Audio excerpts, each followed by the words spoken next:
after Fences, Denzel had set up all the plays, the cycle. There were 10 total. And the estate,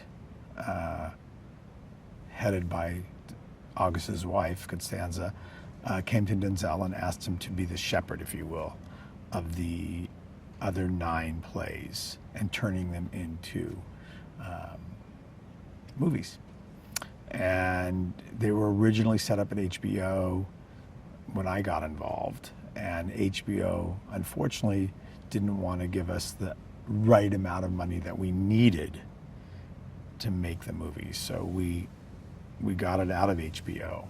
And Denzel and I both had relationships at Netflix. So we went to Netflix and we sat down with Ted Sarandos and Scott Stuber and kind of explained the vision, if you will, of doing one a year and honoring August Wilson the way we honored him on Fences.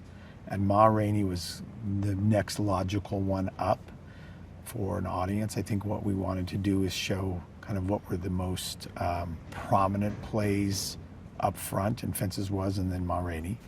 And so that's why Ma Rainey was picked, plus Viola was available for when we needed to go.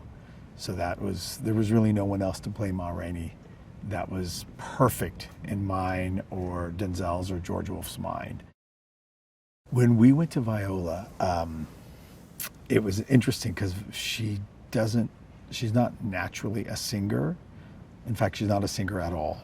And she has a little scene in Fences where she's hanging laundry out in the backyard and she's humming some church song, and she kind of is humming a tune, but she's not really a singer, and she's very self-conscious about that. So when I called her, I said, "You're a brilliant actress. You need to act like you can sing, and we'll help you out. You know, George Wolf, our director, is not concerned if you can really carry a tune or not.